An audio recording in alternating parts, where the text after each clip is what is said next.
Oh, hey there. Oh, Welcome back, guys. Today we're going to talk about our fantasy football tight end rankings for 2020. Specifically, we're going to talk about our tight end one rankings. These are the only tight ends that you should consider in your fantasy football drafts if you want to win your draft to win your league. Let's start this fantasy football podcast right now. hit that drop.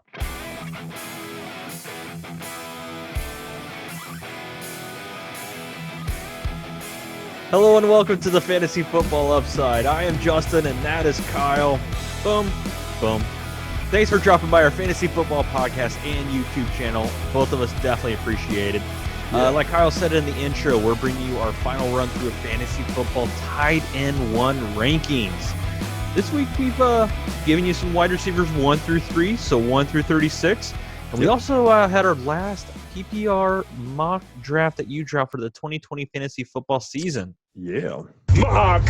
Yeah! Yeah. Oh, Yeah. I love it. And if you're looking for running back rankings, we definitely dropped those last week. So check that out in the description below. And actually, the most recent was it wide receiver there. ones you're going to put Yep, right there. wide receiver runs right up Yep. there. What do you got for me? You know what? Make sure you guys go ahead and hit that subscribe button and the bell. We're just about into draft season, or at the end of draft season here. So we're going to be ramping up our weekly stuff so we can help you from week to week. We can help you with waivers, streaming stuff like defenses, kickers, possibly QBs, even if you got to go that route, which sometimes you do. Anything and everything that's going to help you guys, matchups, studs, duds, different stuff about, who to look out for, trade targets, that sort of thing. Yep. If there's anything that you want to learn about along the way, drop a comment. Let us know what we should be focusing on so that we can make sure that we get our weekly schedule aligned with what's going to work for everybody who's trying to use us to help you. All right. We're your unfair advantage. So let's dive in headfirst into the shallow end here. We are doing tight ends 12 through 1. We're not going any deeper than that because we don't subscribe to the pathology, I would call it, of drafting more than one tight end. There's just really no reason to do it because the difference between tight end 1 and tight end 12 usually is around like 2 points per game on the max. So One thing we do subscribe is you subscribing to the channel. So make sure you do that right before we get started. Boo this man. Boo this man. Yeah. I have that somewhere in here. Boom. There it is. Thank Boom. you All right. that. So, Justin, who do we have as tight end 12?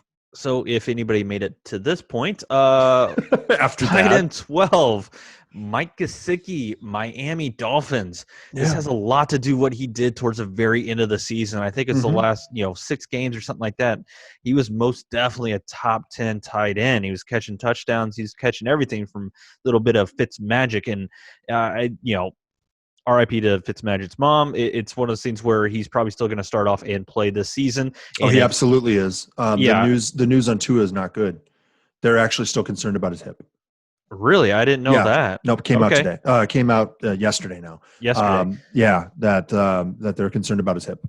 Okay, they're evaluating him still. So that's things for Tua, but that's good for, I think, Mike Gesicki because you kind of saw that chemistry between the two of them.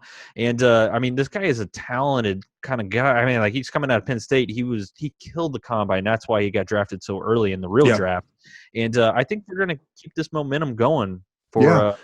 I think when he started blowing up last year as a guy who owned Devontae Parker, I didn't own Devontae Parker. I had Devontae Parker on my team. As a person who had Devontae Parker, I was like, is this okay? Yeah, it's not affecting me. So but it's like, it was fine. I mean, the dude blew up, and it was just like helpful. It was just helpful is all it was. It was like, oh, so wait, they actually have another legitimate target, so it's not just Devontae Parker that the defense has to focus on, even though he's still killing it.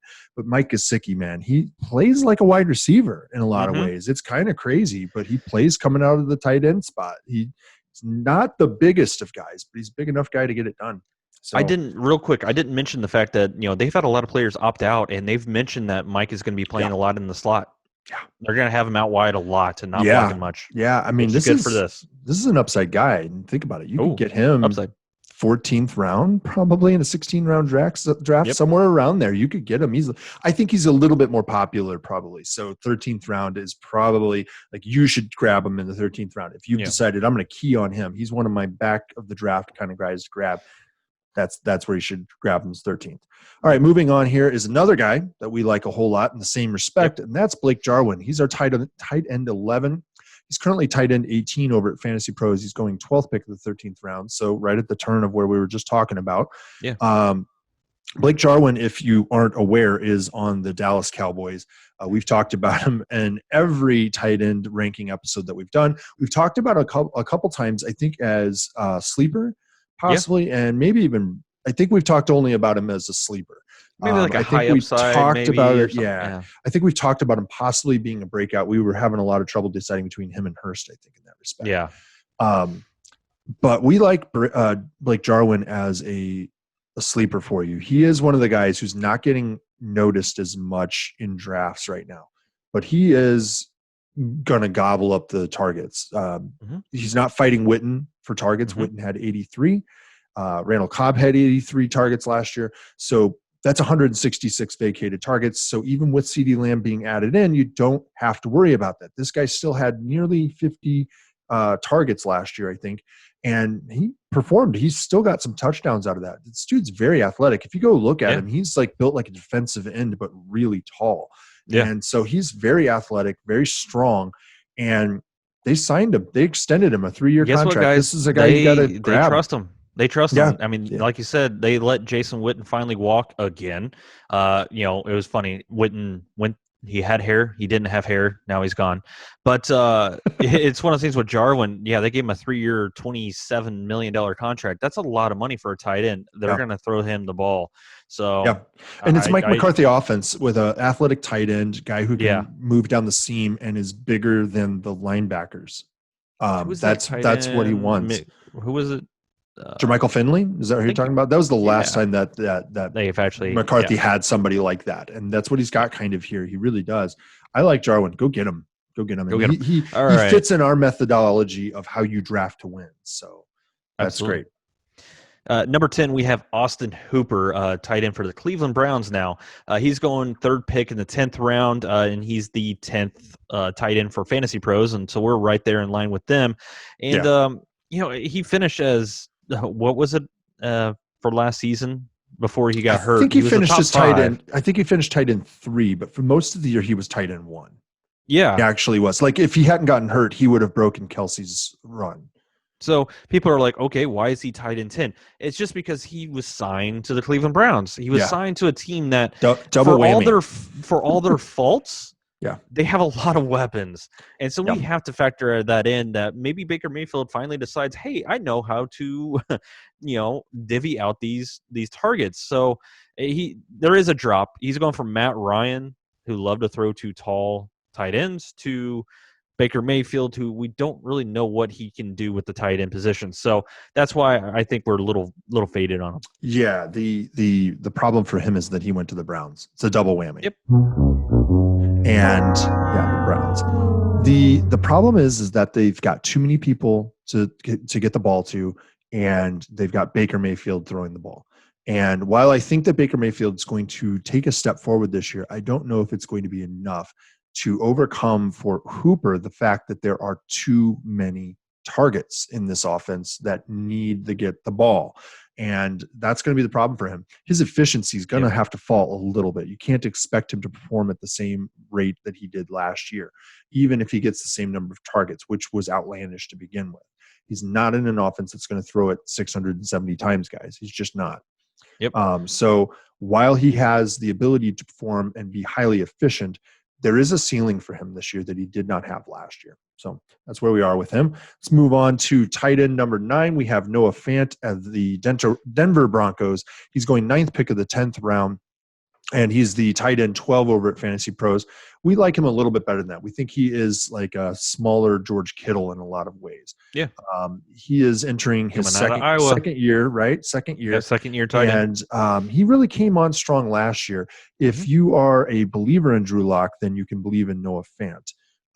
If you're not a believer in Drew Lock, you can still kind of believe in Noah Fant then. Yeah. And I I'm probably going to stay away from the situation just because they have added a couple more targets, and Drew Lock has to take that step forward for Fant to really have that high upside value. And I'm looking for guys who have higher upside. I like Jarwin better than I like Fant. I would probably take Jarwin ahead of Fant for that reason, because I'm looking for that win, that home run on a tight end. Because I know you get some schmuck off the wire at any time if I bust out on it. So. I know you like Blake Jarwin a lot more than you like Noah Fant, but I'm the other way around. I've still kind of faded just Jarwin just a little bit. I like Noah Fant because I love that second-year tight end, and I love this guy being able to run down the seam and just run past. Oh yeah, corner, slot corners and linebackers. The guy is so athletic, and it's always one of those things where it takes a little bit for tight ends to get going, and he still flashed last year, and I think that's just all signs pointing upward. And I mean, he's coming out of tight end U in Iowa. Yep. So I like him. I like him a lot, and I think it's a high upside pick in my opinion because I think he's a second option. I think you're getting a good value there. 10th round, back in the 10th round. That's fine. That's fine. Educated guess right there. You're educated dart throws at that point. Alrighty. What do you have to lose at that point? Like you've probably missed out on guys that you were hoping for. They went off the board before. It's a nice consolation prize. Consolation prize. Yep. All right. At number 8, we have Hunter Henry of the LA Chargers. He's going first pick in the 8th round, 8th tight end total. We have him at 8 and 8 with Fantasy Pros, but I don't know if I like him as the first pick in the 8th round, in my opinion. I wouldn't maybe like him in the 9th round. And a lot has to do with a couple things. One is health. He hasn't been able to stay healthy for an entire season. And 2 is quarterback play. He was going from Phillip Rivers, who loves to throw to running backs and tight ends as much as he loves having kids. So it's one of those things where, the dude is athletic, but we just don't know what this offense is going to look like. It's going to be Tyrod Taylor from the start of the season. Yeah. And I think it's going to be Tyrod all year. I do. I think you're right. I want to love Hunter Henry. And that's why we still have him as the 8th, because he's very good when he's on the field. Yeah, he is very good when he's on the field. The problem is that last year he regressed in some ways, right? He got hurt and then didn't perform at the same level that he had the year before. He is a top-level guy, a big guy. He is able to perform, but the question is, again, whether or not the targets are going to be there for him this year. And I just don't see Tyrod performing anywhere near to what he needs, what Hunter Henry needs for himself to be a guy who can win games for you. I just think that you'll probably be lucky to get, top 6 performances once or twice out of him in a season. And that's really what you're looking for with your tight end is how many top 6 performances am I going to get out of this guy? Right. And I don't see that upside too greatly with him. I would probably fade him a little bit here. I would honestly take Fant ahead of Hunter Henry. I like Fant's upside a little bit better. I think that he's got. I think that offense is a little more sure. Just because what Tyrod Taylor is, you also know what Drew Lock is a little bit. All right, moving on to tight end 7, we have Hayden Hurst of the Atlanta Falcons now. Atlanta Falcons. He was on Baltimore. They traded a 2nd-round pick to acquire him. And he's had 3 catches in his career, something like that, because he got beat out by Mark Andrews. But this dude is athletic, and he's stepping into Austin Hooper's role. There is no other tight end on that team to be concerned with. There's nothing that's going to, beat him out. This is his job, and they're going to target him like crazy. So this is a guy that you can grab later in your draft that has the obvious upside. That's the problem. Everybody else sees it too. Right now he's going at the top of the 11th round. He's going first pick 11th round. And Fantasy Pros has him he's probably going to go in a lot of, in our draft, he'll probably go in the 8th or 9th round. I wouldn't be surprised. I don't know. But, Fantasy Pros has him as tight end 13. I'm not entirely sure why they would have him as tight end 13. That doesn't make sense to me. If he does step right in to Austin Hooper's role, then he's just going to blow up. So So the only thing is there's a slight red flag in the fact that, he did get beat out by Mark Andrews. Mark Andrews was a 3rd-round pick. Hayden Hurst was a 1st-round pick in the NFL draft. But So what? Everybody in the NFL misgraded Mark Andrews. That's my conclusion. Yeah. Because Mark Andrews is obviously not a 3rd-round pick value. Like he should have been a guy who was taken in the 1st round. First round. Yeah. And that's my only red flag is he didn't quite perform, but he also didn't have the greatest quarterback play. He got hurt. He got hurt. He got hurt. That's why. That's the only reason that Mark Andrews. No, but that's the reason Mark Andrews beat him to the lineup, and then they only need the one tight end out there catching the ball. Yeah, but I mean, he does come to a very pass-heavy offense, so he's flipping offenses. He's going from super run-heavy to a super pass-heavy. Matt Ryan's going to go for 700 pass attempts, so there's a lot of targets to gobble up in this offense. So yeah, but all right. So up next, we have at number 6, we have Evan Engram, New York Football Giants. And he's going as the 5th pick in the 7th round, and he's the 7th best tight end based off Fantasy Pros. We have him at number 6 here. And all signs out of training camp is saying that he is explosive. He is healed from his foot injury, his Liz Frank injury, I believe it was. What took what, 2 years? Took what, 2 years?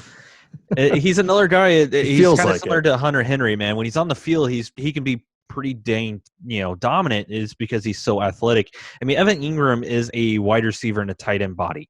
That's truthfully what it is. He's not out there to block. He's out there to catch balls.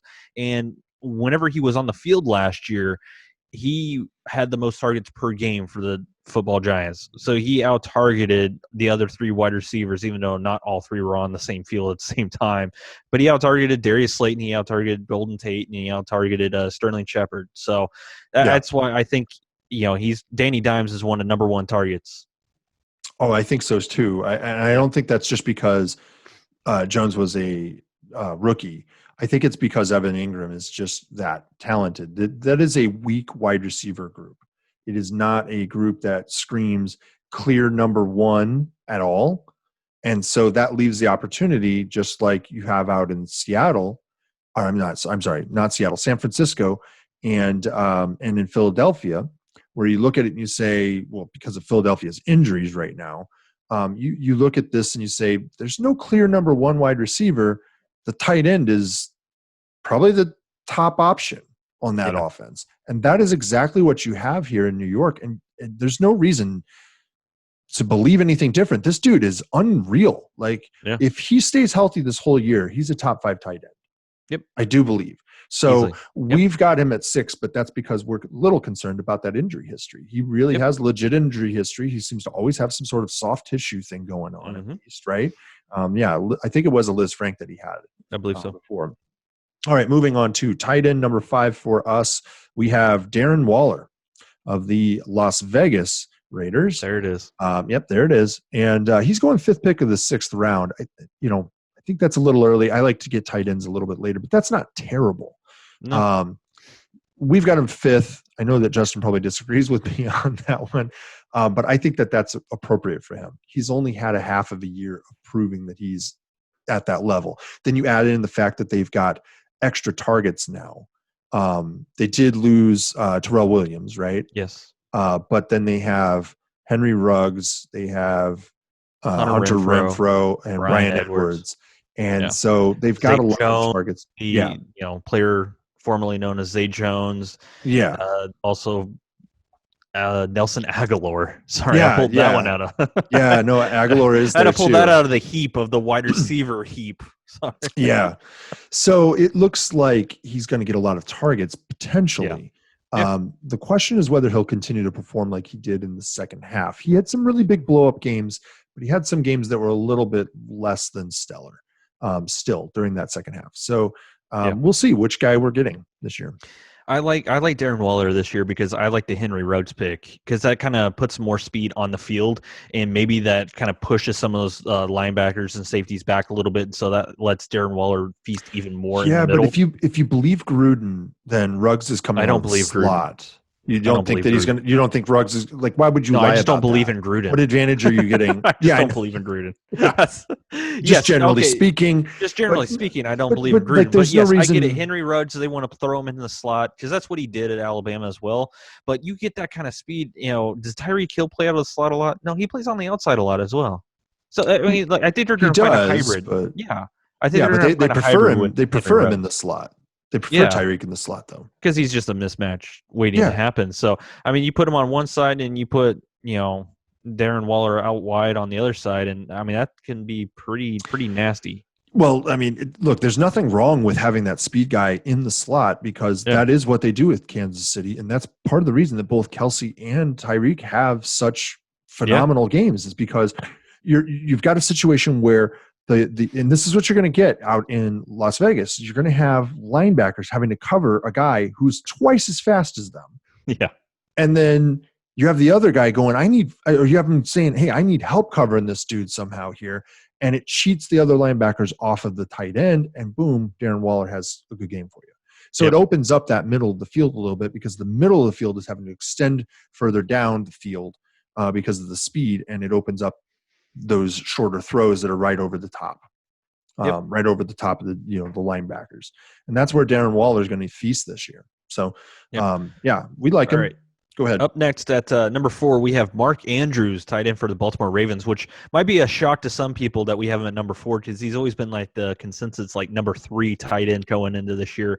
But I mean, we just kind of look at this as a offense that's very much run heavy, and it's really hard to guarantee what kind of targets are going to go where right now. Still, I mean, I think he is.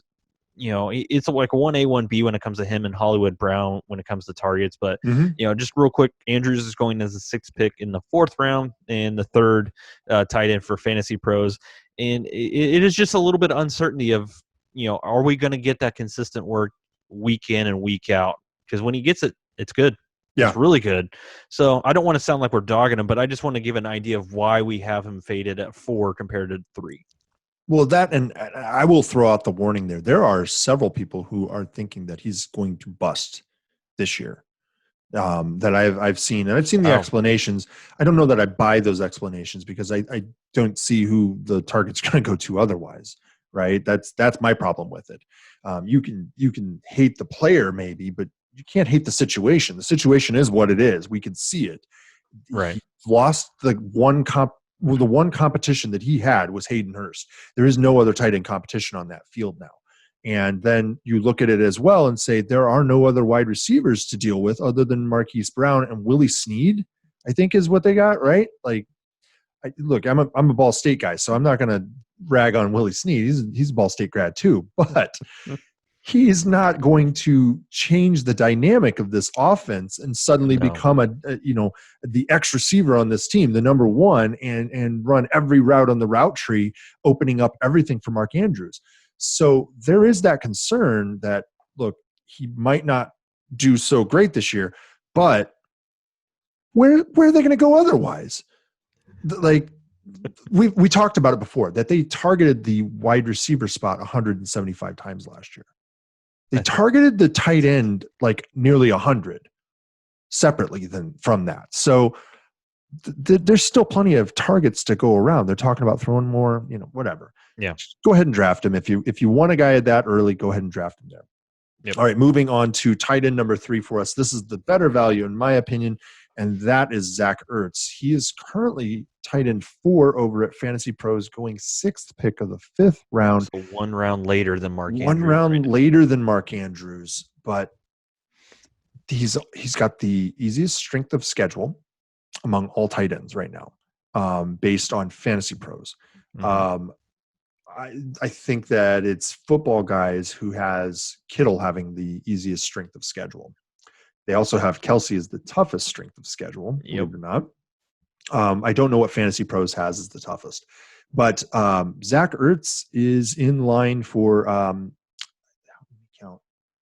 every pass to be thrown. And the Eagles will be going to Zach Ertz. And, he might tell Wentz, hey, you remember Dallas Goedert, give him some throws too. Yeah. But there's nobody else. There's nobody healthy. Stay healthy, maybe. Alshon Jeffrey, haven't heard a single word out of him. Do you remember how healthy Deshaun Jackson was last year? And it wasn't good because I drafted him. I do. I know exactly how healthy he was. I blacked it out.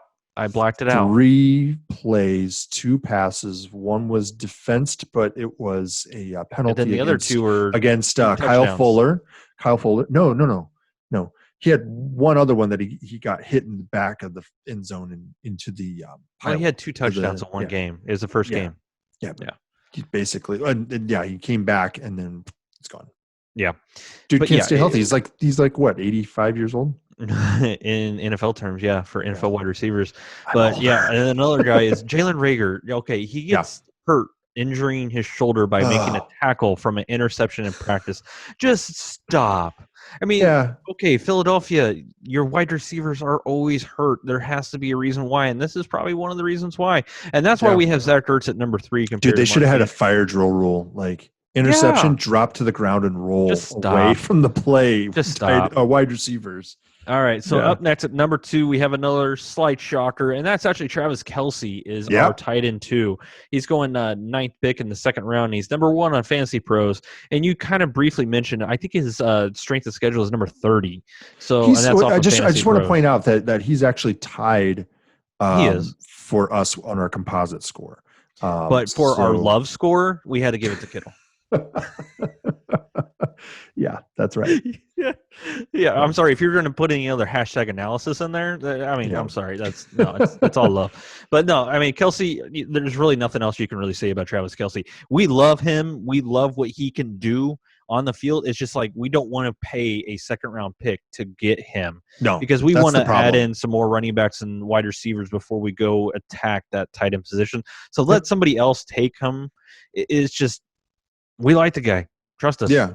I mean, he's a 1,000-yard machine, and he went from 10 touchdowns to 5 touchdowns. I don't think it's going to happen. I think he's going to go in between, maybe 7 or 8 this year. Well, you had an injured Pat Mahomes for 6 years in a row, maybe. But you had an injured Pat Mahomes, so that explains a little bit of the touchdown drop. A little bit. He missed 2 full games and then was playing injured the rest of the season. He just had a knee, wasn't it? It was just it was just a knee. Yeah. Kelce's bigger problem is that they are facing, a really tough schedule for him.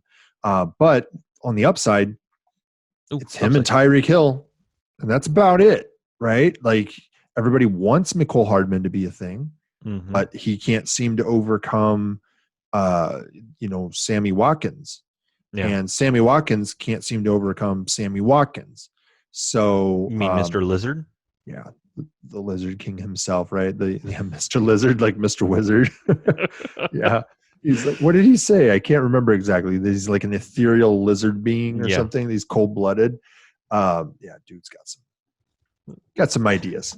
But anyway, look, it's Kelce and it's Tyreek. And Tyreek's not a high-volume target. So it is Kelce. And that is why he remains, even though he has the toughest schedule. And he's a physical phenomenon. And there's nobody who's going to go out there and take his targets away from him, and especially not DBs. Those guys aren't doing it. We like him. Let's move on here to our tight end 1 this year, and surprise, surprise, it's George Kittle, and he's tight end 2 over at Fantasy Pros. He's going the 2nd pick of the 3rd round. Yep. 3rd round is probably the wrong spot for him. Like as far as if you want George Kittle, you probably are going to have to consider taking him in the second. Yep. You really are. I wouldn't take him in the 2nd round unless the situation like demanded it.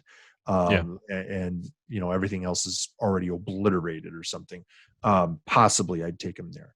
But I also probably wouldn't take him in the 3rd round, but that's because I'm not necessarily looking to win the tight end position. What I'm looking to do is get a guy who's not going to fail me. George Kittle is that guy, right? He's not going to fail you. Right. But also, what's the saying about real estate? You want a nice house, just don't buy the nicest one on the block.